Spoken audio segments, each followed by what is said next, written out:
Israel और Iran के समर्थक लड़ाकों की लड़ाई कई देशों के बारूदी घमासान में बदलती दिख रही है, जिसमें नेतन्याहू की हार की 100% गारंटी भी दी जा रही है। क्योंकि इजराइल ईरान टकराव में सऊदी अरब के प्रिंस मोहम्मद बिन सलमान वॉर चेंजर लीडर बन चुके हैं। प्रिंस सलमान के हाथ इस युद्ध की सुप्रीम कमान ईरान थमा सकता है। प्रिंस सलमान को प्रेसिडेंट पुतिन का भी फुल सपोर्ट मिल सकता है।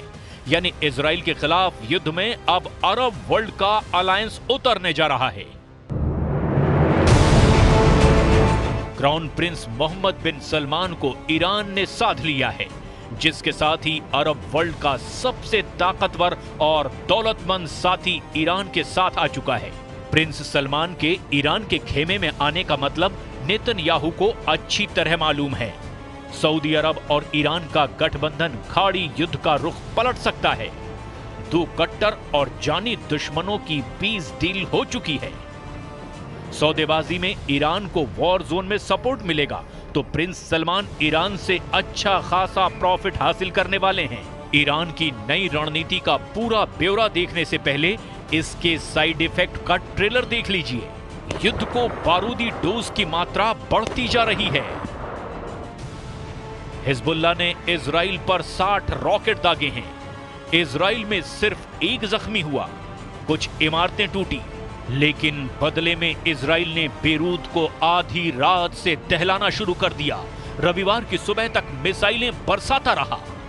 इजराइल के हमले में बेरूत में 20 लाशें गिरी, 60 से ज्यादा लोग घायल हो गए।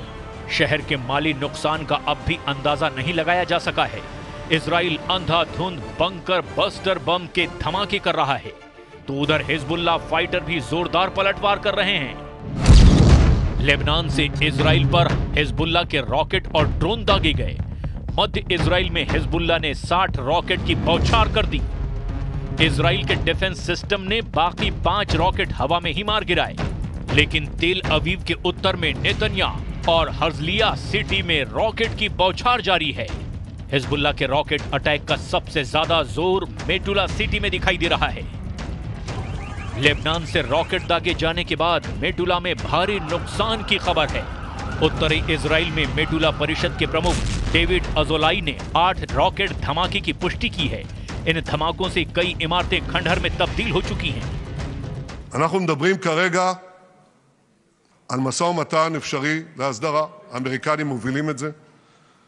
אני אומר, זה מתבצע רק תחת אש. הוא מתבצע עם הרבה מאוד אש.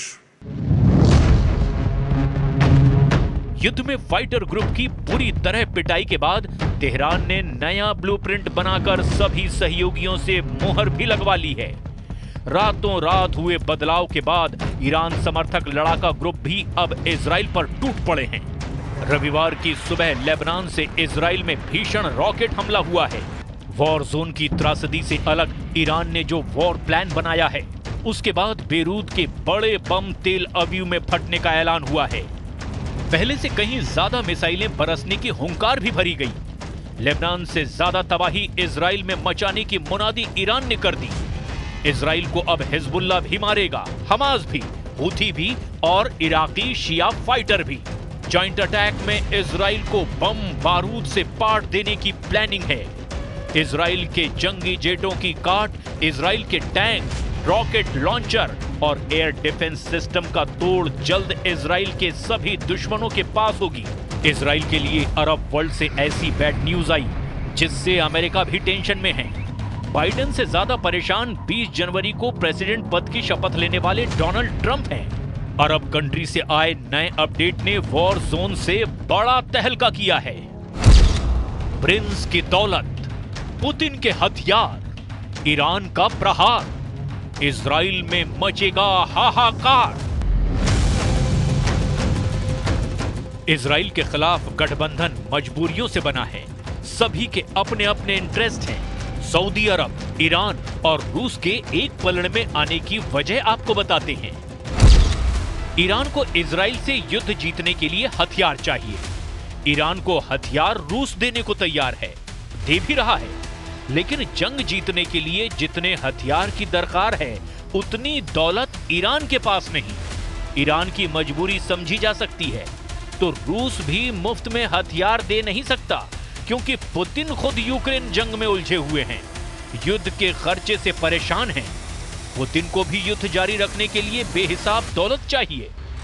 ईरान से दोस्ती निभाने के लिए पुतिन हथियार देंगे, लेकिन उसकी कीमत ईरान कहां से चुकाएगा? इन सभी प्रॉब्लम का सलूशन किसी के पास है, तो वो है सऊदी अरब के क्राउन प्रिंस मोहम्मद बिन सलमान, जिन्हें ईरान के सुप्रीम लीडर अपने खेमे में लाने में लगभग कामयाब हो चुके हैं।